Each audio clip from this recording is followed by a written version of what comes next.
So still sharing in Proverbs chapter 10, verse 1, talking about parenting, or in the morning we talked about the importance of observing our children and responding thereby, taking notice of their behavior, their gestures.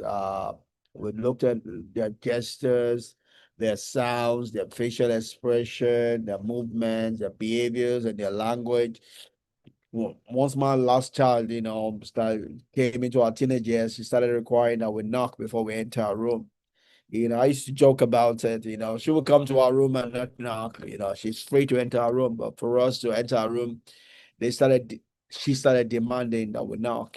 That's her trying to exercise her independence. As much as we joked about it, as much as there was an imbalance, it was the reality of our growth.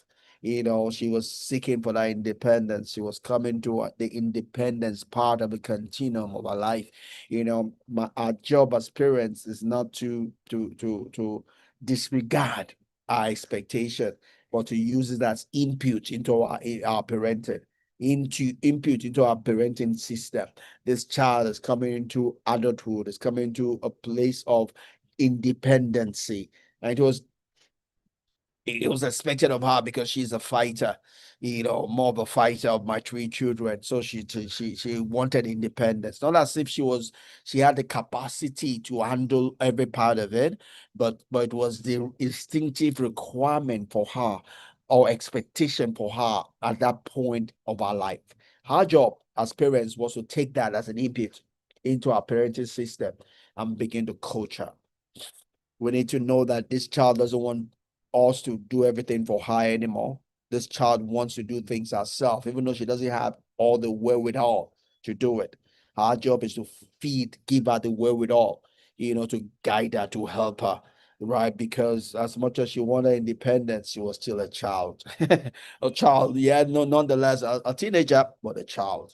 A teenager, but a child. She's not gotten the maturity that's required to handle some things as much as she wants to begin to handle them so as to grow into them. And that's okay. It's the way God has made it, because there are things you can only learn by doing. Things in life you can only learn by doing. And until you begin to do it, you will never grow into it. Right. So it's God's instinct of life, and we need to help them through that stage. But understand that they are beginning to do it. They want to do it not because they have the expertise or the mastery through it. So our job is to provide them all they need, so that if as they fail in doing it, they don't fail so much that it discourages them from picking themselves up. Our job is to see them in their doing, and provide guidelines, provide the counsel, provide help, where help might be needed. But that involves talking with them. You see, if we talk to them still as children, who are dependent, we'll lose them. We'll lose them. Our job is to talk to them as children who are in their, and with the reality of the stage of life they're in. That stage is saying, I can do it myself, even though we know they have some inabilities, but they want to do it themselves. And we need to then partner with them in this independent stage of life. We'll partner with them. We'll partner with them, to help them through the journey. Come to them and give to them, not by force, but find a way to give it to them in such a way that doesn't belittle them. We're not saying that they are not capable, right? We're not trying to do it for them, but we're saying we're trying to help them in their journey of life, right?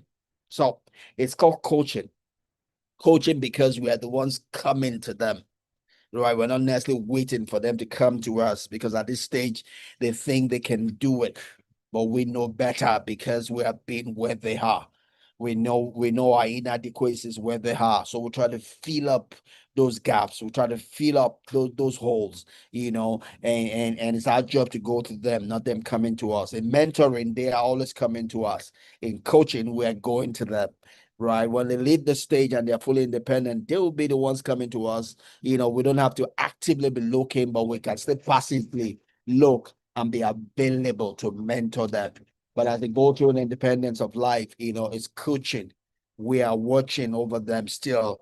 we're not doing it for them, but we're helping them as they do it for themselves, right? So we need to cognizant of this. There's different levels, different seasons of parenting, and it helps us to build relationship with our children. We want to parent them such that we have the right relationship with them, right? In a win-win walk with our children. God bless you. Thanks.